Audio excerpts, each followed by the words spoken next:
ओम अज्ञानतिमिरन्धस्य ज्ञानाञ्जनशलाकया चक्षुरुन्मिलितं येन तस्मै श्रीगुरवे नमः। श्रीचैतन्यमनोभीष्टं स्थापितं येन भूतले स्वयं रूप कदा मह्यं ददाति स्वपदान्तिकं। वन्देऽहं श्रीगुरो श्रीयुतः पदकमलं श्रीगुरोन् वैष्णवांश्च श्रीरूपं साग्रजातां सहगना रघुनाथान्वितं तं सजीवं साद्वैतं सावधूतं परिजनसहितं कृष्णचैतन्यदेवं श्रीराधा कृष्णपादान् सहगना ललिता श्रीविशाखान्वितंश्च। नमो ओं विष्णुपादाय कृष्णप्रेष्ठाय भूतले श्रीमते भक्तिवेदांत स्वामिते नामिने। नमस्ते सरस्वती देवे गौरवाणी प्रचारिणे निर्विशेष शून्यवादी पाश्चात्यदेशतारिणे वंचाकल्पतरुभ्यश्च कृपा सिन्धुभ्यैव च पतितानां पावनेभ्यो वैष्णवेभ्यो नमः। जय श्री कृष्ण चैतन्य प्रभु नित्यानंद श्री अद्वैत गदाधर श्रीवासादि गौर भक्तवृंद। हरे कृष्णा कृष्णा कृष्णा हरे हरे हरे राम राम राम हरे हरे। हरे कृष्णा। तो आप सबका स्वागत है भागवतम की कक्षा में। तो एक्चुअली हम सब स्कूल कॉलेजेस जाके आए हैं, पर एक्चुअल एजुकेशन शुरू होता है भागवतम और गीता पढ़ के। सही ज्ञान है इधर ही समझ में आता है। तो आज हम दूसरे अध्याय शुरू करने से पहले, सेकेंड चैप्टर शुरू करने से पहले भागवतम क्या है वो संक्षेप में देखेंगे और फर्स्ट चैप्टर का थोड़ा समरी देखेंगे। तो वर्णन आता है, सनातन गोस्वामी लिखते हैं, मदेक बंधु मद संगिम मद गुरु मन महादन मन निस्तारक मद भाग्य मद आनंद नमोस्तुते। तो श्रीमद् भागवतम को का गुणगान करते हुए बोलते हैं मदेक बंधु मद संगिम। वो बोलते हैं श्रीमद् भागवतम ये मेरा एक ही दोस्त है। हमारा दोस्त कौन है? श्रीमद् भागवतम। अभी तो नहीं है पर हमको बनाना है श्रीमद् भागवतम हमारा दोस्त। मदेक बंधु मद संगिम, माई कांस्टेंट कंपेनियन। हमारे कांस्टेंट कंपेनियन होना चाहिए, हमेशा हमारे साथ रहना चाहिए। मद गुरु मद महाधन। सनातन गोस्वामी बोलते हैं भागवतम मेरा गुरु है, मेरा धन है, सबसे बड़ा वेल्थ। मन निस्तारक, भागवतम हमारा उद्धार करेगा, डिलीवर करेगा हमको। मद भाग्य, हमारा भाग्य कहाँ से खुलता है? भागवतम पढ़ने से। मद आनंद नमोस्तुते, और हमारा आनंद का भी स्तोत्र क्या है? भागवतम है। और एक श्लोक में सनातन गोस्वामी लिखते हैं सर्वशास्त्र विद पीयूषद सर्वलोकैक सर्ववेदैक सत्फल सर्व सिद्धांत रत्नाद्य सर्वलोकैक दृक्पद। तो बोलते हैं श्रीमद् भागवतम क्या है? सर्वशास्त्रावधि पीयूषत, सब शास्त्रों का रस, पीयूष एसेंस है। सर्व वेद एक सत्फल, तो पूरा वेद एक पेड़ की तरह है, तो एक ही अच्छा फल है पेड़ का, वेद का, वो क्या है? श्रीमद् भागवतम। सर्व सिद्धांत रत्नाढ्य, बहुत सारे सिद्धांत है ये दुनिया में, पर सब सिद्धांतों का रत्न कौन सा है? श्रीमद् भागवतम। सर्वलोके का दृक्पद, तो ये भागवतम सबसे ऊंचा जो लोक है उसके बारे में, कृष्ण लोक के बारे में बताता है। तो इस तरफ से हमारे जितने भी गौड़ीय वैष्णव आचार्य हैं उन्होंने श्रीमद् भागवतम का महिमा और हमेशा श्रीमद् भागवतम का सहारा लिया उन्होंने। जैसे विश्वनाथ चक्रवर्ती ठाकुर, उनको श्रीमद् भागवतम में इतना रुचि था कि वो सुबह से लेकर रात तक श्रीमद् भागवतम पढ़ते थे। और जब वो पढ़ते थे उनको दुनिया में क्या चल रहा पता नहीं था। तो खेत के नीचे एक बार बैठ के पढ़ रहे थे, बारिश हो रहा था, उनको समझ में नहीं आया बारिश हुआ, और भगवान की कृपा से बारिश सब जगह हो रहा था, जहाँ पे वो बैठे थे सिर्फ उधर बारिश नहीं हुआ, तो इतना उन्होंने उसमें अब्जॉर्प्शन पाया था, राइट। तो श्रीमद् भागवतम हमारे लिए बहुत महत्वपूर्ण ग्रंथ है, वेरी इंपॉर्टेंट स्क्रिप्चर। तो ये हम समझेंगे तो साक्षात हमको भगवान का दर्शन होगा। श्रीमद् भागवतम में 12 स्कंद हैं, तो ये 12 स्कंद क्या है, बोलते हैं कि भगवान का ही रूप है, फॉर्म ऑफ कृष्णा। जैसे पहला 2 स्कंद, फर्स्ट एंड सेकेंड कैंटो, ये भगवान के चरण कमल है, और 10वां स्कंद क्या है, भगवान का मुख, face, the face of the lord, 10वां स्कंद। तो कहने का मतलब है जब हम भागवतम ध्यान से पढ़ते हैं, जैसे हम पूजा करते हैं विग्रहों की, वैसा भागवतम पढ़ के पूजा होता है, और जो भी हमारा इच्छा है सब भागवतम पूरा करेगा। सो द फर्स्ट चैप्टर, पहला अध्याय है क्वेश्चंस बाय द सेजेस। तो शौनक आदि ऋषि प्रश्न पूछते हैं, राइट। तो भागवतम में अलग अलग सीन्स होते हैं। प्रोमिनेंटली 2 सीन है भागवतम का। एक तो शुकदेव गोस्वामी परीक्षित महाराज को कथा सुना रहे। परीक्षित महाराज, ये भी कहानी आती है पहले स्कंद के आगे के चैप्टर्स में, जब परीक्षित महाराज को श्राप मिलता है कि उनके 7 दिन में मृत्यु होगी, तक्षक नाम का सांप आके उनको डस के उनकी मृत्यु होगी। तो परीक्षित महाराज सुखदेव गोस्वामी के आके प्रश्न पूछते हैं कि अभी मैं मरने वाला हूँ, जो मरने वाला है उसका ड्यूटी क्या है, what is the duty of a person about to die. तो ये हम सब का प्रश्न भी है कि नहीं, हम सब मरने वाले हैं, राइट। तो ये प्रश्न मनुष्य का होना चाहिए, जो मरने वाला है उसका ड्यूटी क्या है, और सुखदेव गोस्वामी भागवतम सुनाते हैं। वैसे ही यहाँ पे शौनक आदि ऋषि प्रश्न पूछ रहे हैं। यहाँ पे उनका प्रश्न क्या है, हम देखेंगे कि फर्स्ट चैप्टर में बहुत सारे 6 प्रश्न वो लोग पूछते हैं, उसका हम विस्तार में देखेंगे। बट बेसिकली शौनक आदि ऋषि जब सुखदेव गोस्वामी परीक्षित को भागवतम सुना रहे थे, उस समय वो असेंबली में सुत गोस्वामी बैठे थे। बाद में शौनक आदि ऋषि नैमिषारण्य एक जगह पे सुत गोस्वामी को प्रश्न पूछते हैं, राइट। तो ये परंपरा सिस्टम है। तो सुखदेव गोस्वामी ने उनके पिताजी व्यासदेव से भागवतम सुना, राइट। सुत गोस्वामी ने सुखदेव गोस्वामी से सुना, और अभी शौनक आदि ऋषि सुत गोस्वामी से भागवतम सुन रहे हैं। तो ये भागवतम इटर्नल है, हमेशा चलता रहता है। इसके पहले भी शिव जी जो हैं पार्वती को भागवतम सुनाते हैं, तो अलग अलग लोग अलग अलग जगह पे भागवतम सुनाते हैं। तो ये भागवतम में बेसिकली 2 सीन्स होता है मेनली। एक तो सुखदेव गोस्वामी परीक्षित को भागवतम सुना रहे हैं, प्रश्न उत्तर उनके बीच में, वो भागवतम है। और दूसरा है शौनक आदि ऋषि, सुत गोस्वामी शौनक आदि ऋषि को सुना रहे हैं। तो ये 2 सीन चेंज होता रहता है, और इसके बीच में बहुत सारे सीन्स आते हैं। और जैसे जब सुखदेव गोस्वामी बोलते हैं, तो सुत गोस्वामी जब शौनक आदि ऋषि उनको प्रश्न पूछते हैं, तो सुत गोस्वामी बोलते हैं यही प्रश्न परीक्षित ने भी सुखदेव को बोला था, और वो कन्वर्सेशन में चले जाते हैं, वो सीन में वो जूम इन करते हैं। और सुखदेव गोस्वामी बोलते हैं यही प्रश्न नारद मुनि ने ब्रह्मा जी को पूछा था, तो वो एक कन्वर्सेशन शुरू होता है। तो ऐसा अलग अलग कन्वर्सेशन शुरू होता है, पर मेनली ये 2 कन्वर्सेशन है, राइट। तो हमारा जो वैदिक ग्रंथ है, भागवतम है, भगवद गीता है, दोनों प्रश्न उत्तर पे आधारित है, क्वेश्चंस एंड आंसर्स। जैसे भगवान गीता में बोलते हैं तद्विद्धि प्रणिपातेन परिप्रश्नेन सेवया उपदेक्षन्ति ते ज्ञानम ज्ञानिनस तत्वदर्शिना, कि ज्ञान पाने का मार्ग क्या है, जो गुरु हैं, जो साधु हैं, उनके पास जाके प्रश्न पूछना चाहिए, क्वेश्चंस, राइट। तो वो 6 क्वेश्चंस क्या है हम देखेंगे, पर उसके पहले जस्ट इन ब्रीफ भागवतम के पहले 3 श्लोक, उस पर हम समरी, उसका सार देखेंगे कि ये 3 श्लोक बहुत महत्वपूर्ण है। First chapter, the first 3 shlokas. तो पहला जो श्लोक है वो भागवतम का वस्तु निर्देश, ऑब्जेक्ट कौन है, ये पूरा भागवतम बोल रहे हैं, आप किस पे आधारित है ये भागवतम, किसके इर्द गिर्द ये भागवतम घूम रहा है, right, what is the object. तो वो पहले श्लोक में बोलते हैं ओम नमो भगवते वासुदेवाय।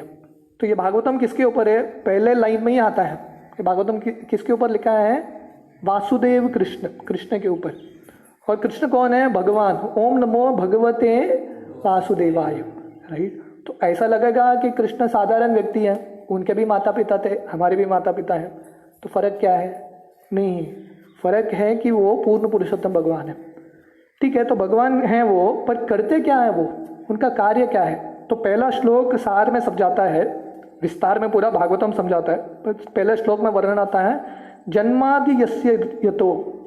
तो ये कृष्ण कौन है? जिनसे सब कुछ आता है, जन्मादि, उनसे सब कुछ आता है, right. He is the source of cause of all causes.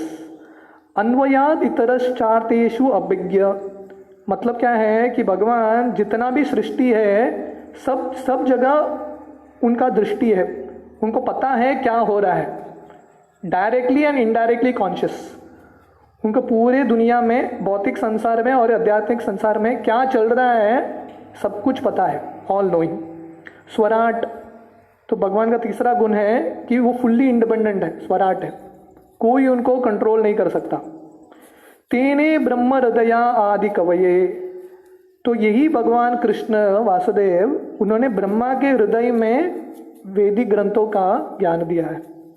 मुह्यंति यत् सूर्य, ये कृष्ण को बड़े बड़े साधु संत देवी देवता भी समझ नहीं पाते। हम 10वें स्कंद में देखेंगे कि कैसे ब्रह्मा जी भी कृष्ण को समझ नहीं पाए, इंद्र भी कृष्ण को समझ नहीं पाए, राइट। तो आप बोलेंगे कि देवी देवता और साधु संत भी कृष्ण को समझ नहीं पा रहे हैं, तो हम क्यों भागवतम पढ़ रहे हैं? राइट। तो हमारा कर्तव्य बनता है जितना क्षमता है उतना क्षमता समझने का प्रयास करना चाहिए। पूरा तो समझ नहीं पाएंगे, पर जितना क्षमता उतना हमारी क्षमता के अनुसार हम समझ सकते हैं।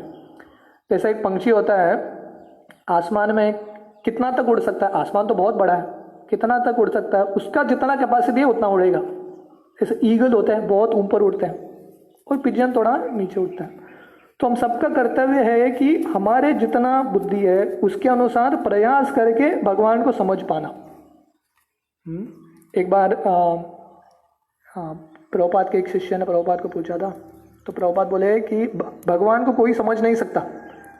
तो एक शिष्य ने प्रभुपाद को पूछा, भगवान को कोई समझ नहीं सकता तो आपने इतना सारा पुस्तक क्यों लिख डाला? एक ही लाइन में बोलते थे भगवान को समझ नहीं सकते, तो इतना लिखने की क्या जरूरत है भगवान के बारे में? प्रभुपाद बोले, आप जब पूरे पुस्तक पढ़ेंगे तब आपको समझ में आएगा कि फिर भी हम भगवान को समझ नहीं पाएंगे, राइट। विनिमयो यत्र त्रिसर्गो मृषा, तो भगवान इतने शक्तिशाली हैं कि उन्होंने ये 3 गुण के वजह से यह भौतिक संसार बनाया है जो असली नहीं है फिर भी असली जैसा दिखता है। दामना स्वेन सदा निरस्त कुहकम, पर ये भगवान कहाँ पे रहते हैं?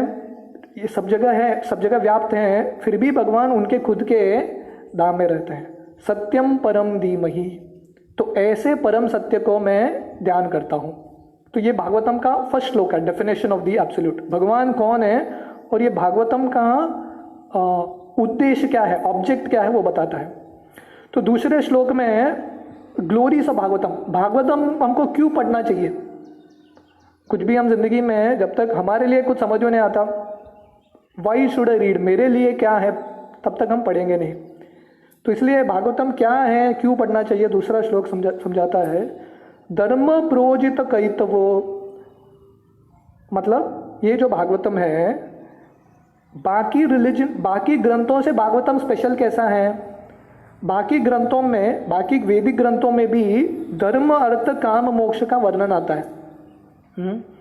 धर्म कैसे करना चाहिए और अर्थ कैसे कमाना चाहिए और काम और मोक्ष, जनरली ये 4 पुरुषार्थ होता है, राइट। कोई रिलीजन धर्म का पालन करते हैं, ये दुनिया में क्यों लोग धर्म का पालन करते हैं? क्योंकि उनका पता है कि धर्म का पालन करेंगे तो अर्थ मिलेगा, धर्म अच्छे से करेंगे, हमारा रिचुअल्स कर्मकांड अच्छे से करेंगे तो अर्थ मिलेगा।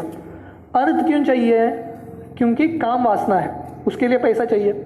तो धर्म अर्थ काम, राइट। और एंड में जब काम वासना जब संतुष्ट नहीं करेगा तो आदमी किसके पीछे भागता है? मोक्ष के पीछे भागता है। तो जनरली वैदिक ग्रंथों में भी ये 4 चीज़ का ही वर्णन है, धर्म अर्थ काम मोक्ष, राइट। पर भागवतम क्या है, भागवतम ये दूसरे श्लोक, सेकंड श्लोक ऑफ भागवतम वो बोलता है कि भागवतम ने ये 4 चीज़ों को रिजेक्ट कर दिया। सो लोअर फॉर्म ऑफ रिलीजन को भागवतम ने छोड़ दिया।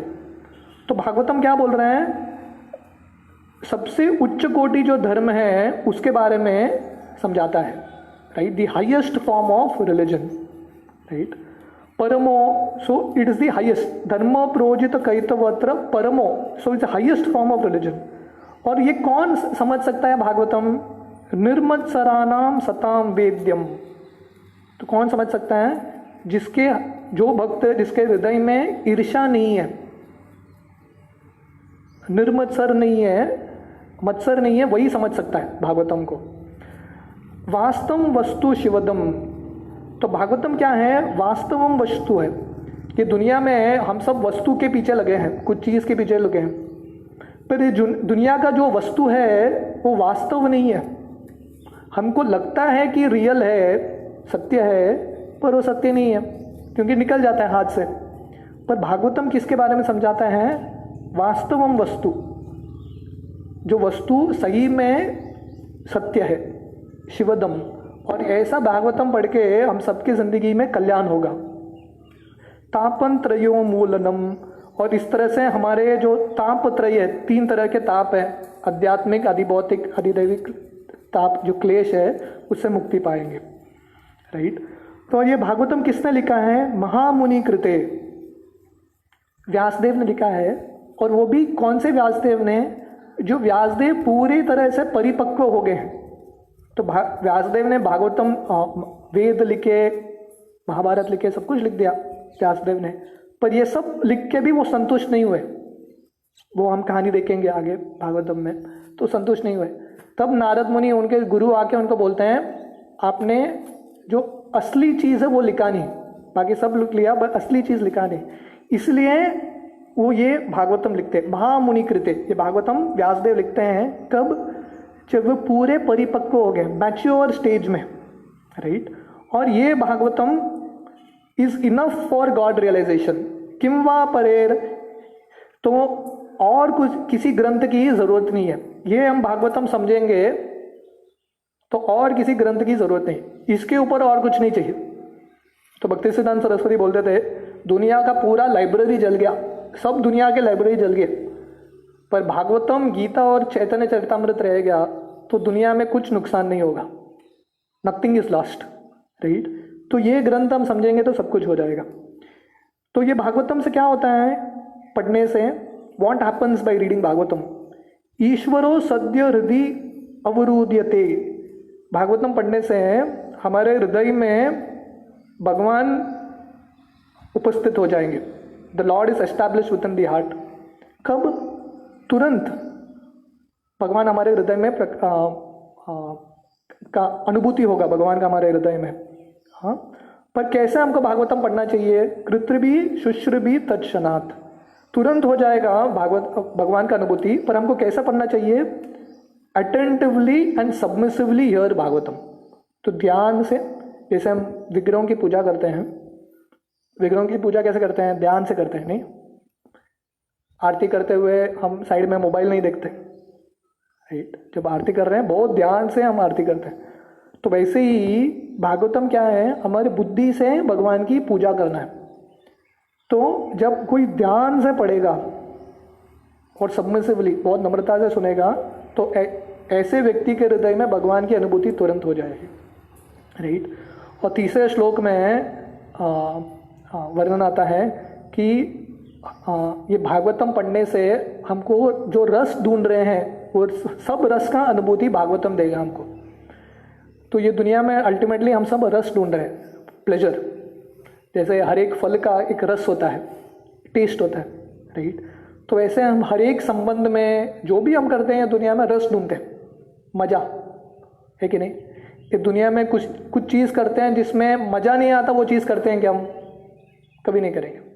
टीवी क्यों देखते हैं, क्योंकि उसमें मज़ा आता है। खाना क्यों खाता है, उसमें मज़ा आता है।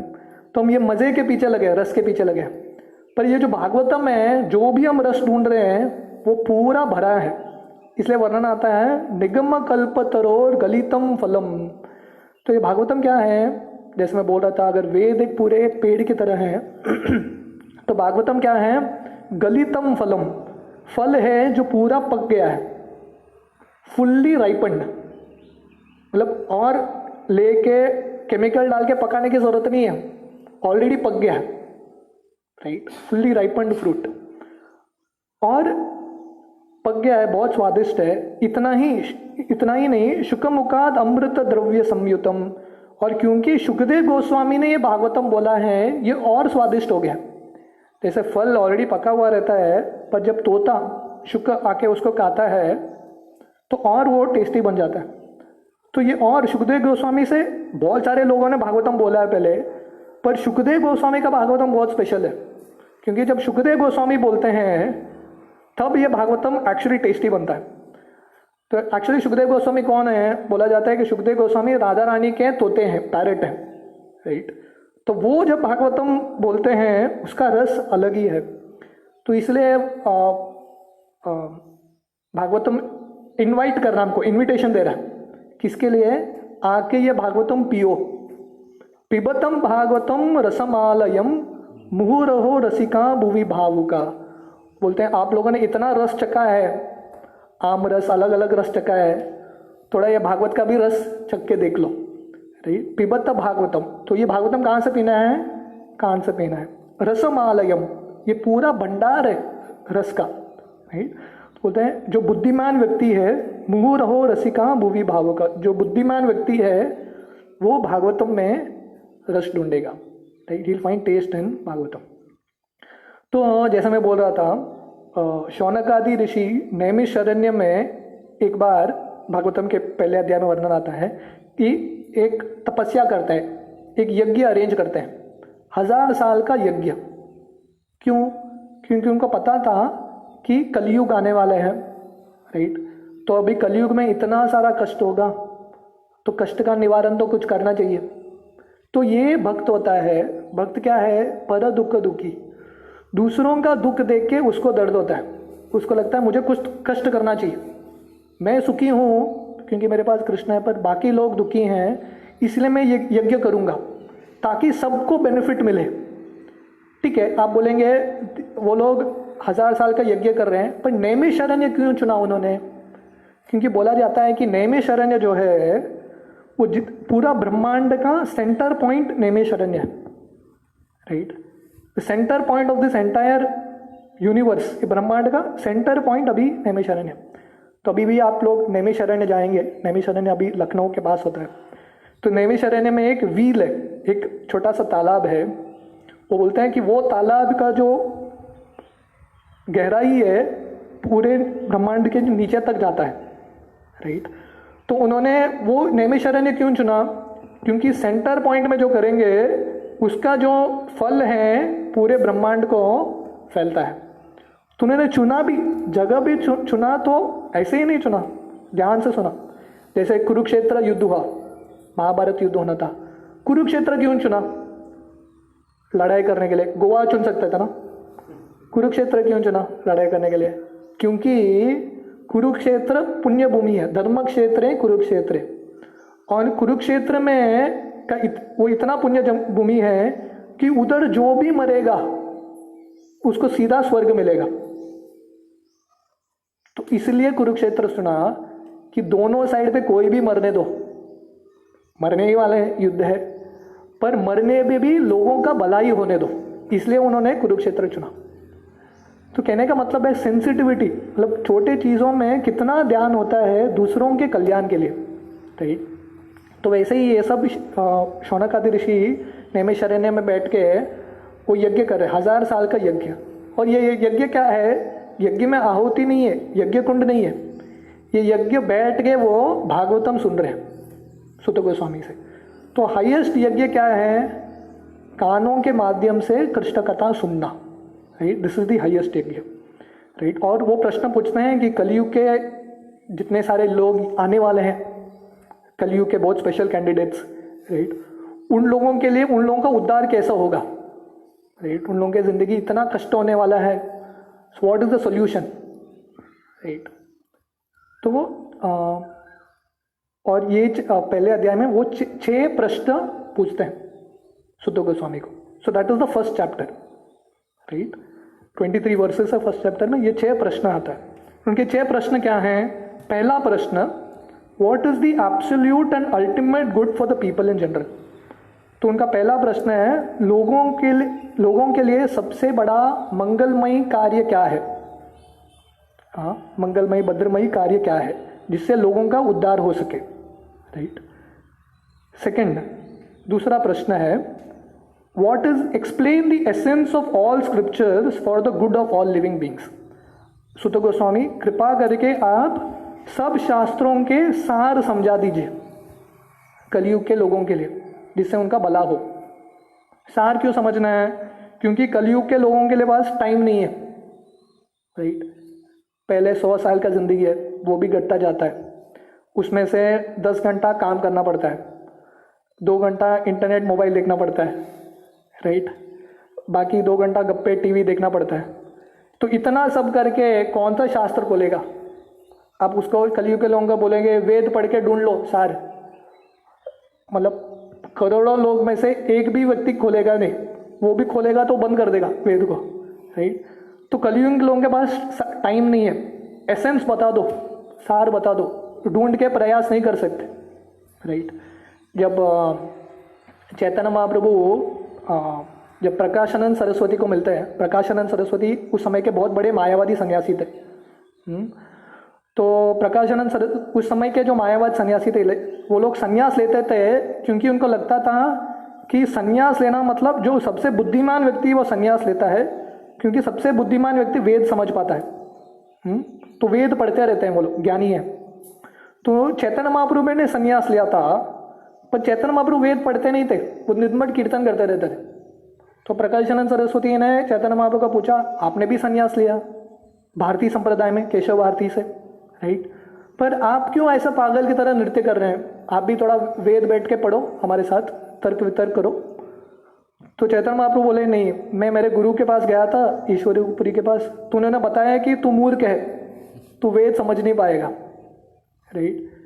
तो प्रभुपाद उसके तात्पर्य में लिखते हैं कि अगर चैतन्य महाप्रभु अपने आप को मूर्ख बताते हैं कि वो वेद समझ नहीं सकते हैं, तो कलयुग में कौन वेद समझ पाएगा? समझना बहुत मुश्किल है. इसलिए शौनक आदि ऋषि पूछ रहे हैं कि सार बता दो, tell me the essence, right. ये दूसरा प्रश्न है. तो तीसरा प्रश्न है, why did the lord appear in the womb of Devaki as the son of Vasudeva. तो भगवान कृष्ण देवकी के गर्भ में क्यों पैदा हुए, देवकी के गर्भ से? तो ये उनका तीसरा प्रश्न है. चौथा प्रश्न है, describe the lord's adventure in his various incarnations, specially purusha अवतार.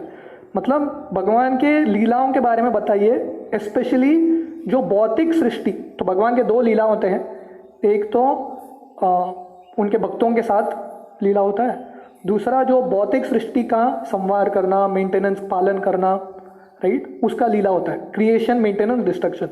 तो वो लीलाओं के बारे में समझाइए. तो ये सृष्टि कैसे पैदा होती है, कैसे मेंटेन होता है, कैसा उसका नाश होता है, उनका ये चौथा प्रश्न था. पांचवा प्रश्न, narrate the transcendental pastimes of lord's multi incarnations, leela avatars. तो भगवान के जितने अनेक सारे अवतार हैं, उन स्पेशली लीला अवतारों के बारे में, उन सब के बारे में बताइए. और फाइनल छठा प्रश्न है, whom did the religious principle take shelter of after Lord Krishna's departure, right. तो भगवान कृष्ण के धाम चले जाने के बाद धर्म किसका शरण लेता है?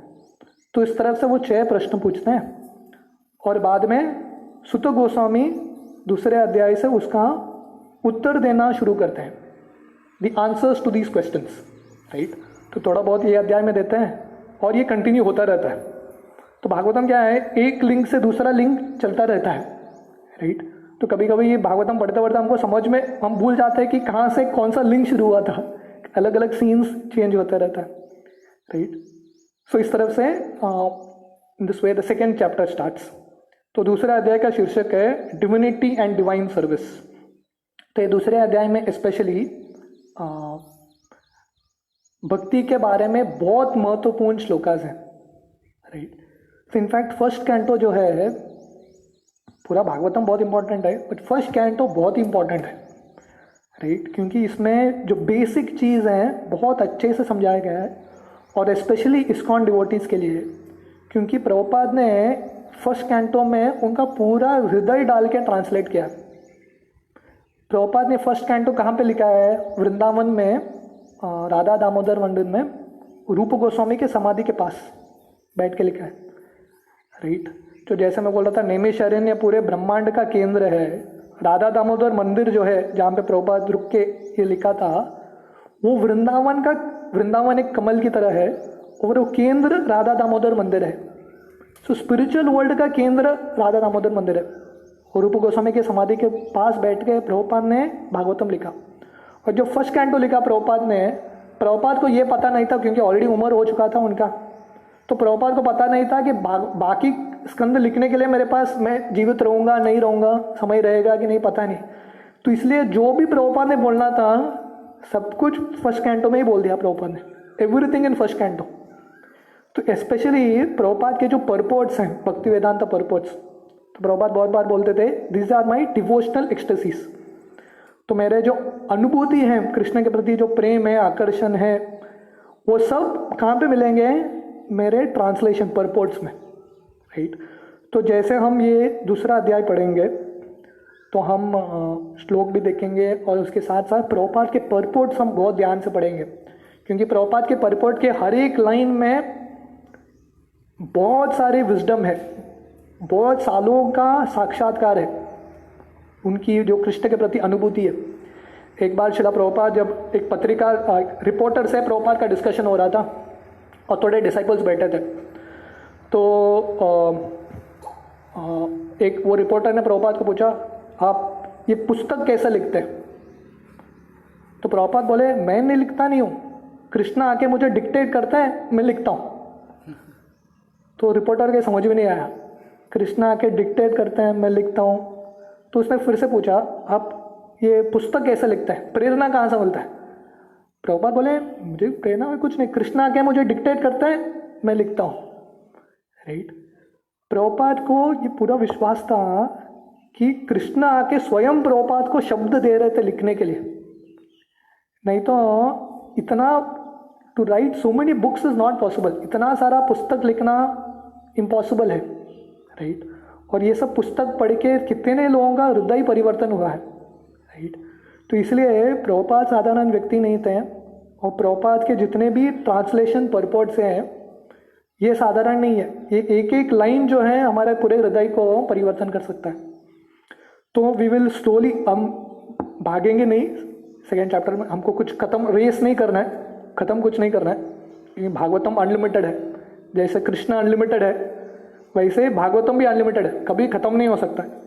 तो जितना हम पढ़ेंगे प्रेम से, ध्यान से, गहराई से हम पढ़ने का प्रयास करेंगे, right? So we will just पहला एक श्लोक पढ़ेंगे, then we will stop for today. सुबह का सेशन के लिए अंत करेंगे, और शाम से हम एक्चुअल सेकेंड चैप्टर शुरू करेंगे। व्यास उवाच इति संपर्ष्ण संहर्षो विप्राणां रोमहर्षणे प्रतिपूज्य वचस्तेषां प्रवक्तुम उपचक्रमे। ट्रांसलेशन, उग्रश्रवा सुत गोस्वामी, ये द सन ऑफ रोमहर्षण, तो ये सुत गोस्वामी का दूसरा एक नाम है उग्रश्रवा। और सुत गोस्वामी कौन है? रोमहर्षण सुत के पुत्र हैं। तो ये एक अलग कहानी है कि एक बार जब बलराम जी वो यात्रा कर रहे थे, तीर्थ यात्रा, तो एक जगह पे आए जहाँ पे कथा चल रहा था, और कथा में रोमहर्षण सुत वो प्रवचन दे रहे थे, और बहुत सारे साधु संत बैठे थे नीचे। तब जब बलराम जी आए सब लोग उठ गए, क्योंकि भगवान है बलराम जी, पर रोमहर्षण सुत उठे नहीं व्यासासन से, क्योंकि उनको लगा मैं व्यासासन पर बैठ गया हूँ, मुझे उठना नहीं चाहिए, सबको आके मेरा प्रणाम करना चाहिए। तो बलराम जी को समझ में आ गया कि इसके हृदय में घमंड है। तो बलराम जी ने घास का तिनका लिया और रोमहर्षण सूतक को मार दिया। तो सब साधु संत बोलने लगे, अरे अभी तो कथा शुरू हुआ था, प्रवक्ता ही निकल गया अभी कथा कैसे कंटिन्यू होगा। तो बलराम जी बोले, चिंता मत करो, रोमहर्षण सूतक का जो पुत्र है सुत गोस्वामी, वो कथा कंटिन्यू करेगा। तो सुत गोस्वामी रोमहर्षण सूतक के पुत्र हैं। So Sutta Goswami, the son of Romaharshan, being fully satisfied by the perfect questions of the Brahmanas, thanked them and thus attempted to reply. तो जब शौनक आदि ऋषि ने ये 6 प्रश्न पूछे सुत गोस्वामी को, सुत गोस्वामी बहुत संतुष्ट हो गए, क्योंकि प्रश्न बहुत सही था। इसलिए श्रील प्रभुपाद का एक पुस्तक है, परफेक्ट क्वेश्चंस परफेक्ट आंसर्स। तो उत्तर अच्छा चाहिए तो प्रश्न भी ढंग से पूछना चाहिए। फालतू का प्रश्न पूछेगा तो टाइम वेस्ट हो जाएगा, राइट। तो प्रश्न भी बहुत इंपॉर्टेंट है। तो वो भी एक कला है, कैसे प्रश्न पूछना चाहिए, कौन प्रश्न पूछेगा, सही फ्रेम करके प्रश्न पूछना। तो इतने खुश हो गए, उन्होंने धन्यवाद दिया और उत्तर शुरू किया। खुश क्यों हुए? क्योंकि उनको अभी कृष्ण के बारे में बोलने का अवसर मिल रहा है। अब भागवतम में हर बार देखेंगे मैत्रेय और विदुर के बीच में कन्वर्सेशन है। जब विदुर मैत्रेय को पूछते हैं प्रश्न कृष्ण के बारे में, मैत्रेय इतना खुश हो जाते हैं कि आपने मुझे अवसर दिया अभी कृष्ण के बारे में बोलने का, और वो शुरू करते हैं। तो श्रील प्रभुपाद एक जगह पे, I think I am not sure आगे ये अध्याय में आ गया कि पहले अध्याय में आ चुका था। तो प्रभुपाद पूछते हैं कि पूरे दुनिया प्रश्न उत्तर पे चलता है, क्वेश्चन एंड आंसर्स। कैसे प्रश्न उत्तर पे चलता है? ठीक, जैसे अभी कोरोना वायरस चल रहा है, रोज सुबह प्रश्न है, कितने लोग मर गए, राइट, कोरोना कितना फैल गया, क्या करना चाहिए, राइट, हर एक का प्रश्न है। पंछी भी रोज सुबह उठते हैं, पंछी आवाज़ करते हैं। क्या आवाज़ कर रहे हैं वो लोग? वो लोग भी प्रश्न पूछ रहे हैं। प्रश्न क्या है उनका? खाना कहाँ मिलेगा आज का, उनका भी प्रश्न है, राइट। तो हर एक का प्रश्न उत्तर रहता है। तो श्रील प्रभुपाद बताते, everyone is looking after questions, हर एक का प्रश्न है, हर एक को उत्तर चाहिए। पर ये सब प्रश्न उत्तर हृदय को संतुष्ट नहीं करेगा। कौन से प्रश्न उत्तर हृदय को संतुष्ट करेगा? जब हम कृष्ण के बारे में कुछ पूछेंगे, हमारे जिंदगी के बारे में पूछेंगे, और वो जब उत्तर मिलेगा, वो प्रश्न उत्तर हमारे जिंदगी को संतुष्ट करेगा। तो इस तरह से सुत गोस्वामी बहुत खुश हो जाते हैं, उनको धन्यवाद देते हैं, आप लोगों की वजह से मुझे कुछ बोलने का अवसर मिल रहा है। और अगले श्लोक से उनका उत्तर शुरू होता है। प्रश्न तो 6 थे, बहुत जल्दी खत्म हो गया एक अध्याय में, पर उत्तर चलता रहता है। तो इसलिए महान लोगों के पास आके प्रश्न नहीं पूछना चाहिए। प्रश्न पूछ लिया तो उत्तर सुनने के लिए धैर्य होना चाहिए शॉर्टकट आंसर कि लॉन्ग आंसर, राइट। हरे कृष्णा। आप लोगों का कुछ प्रश्न?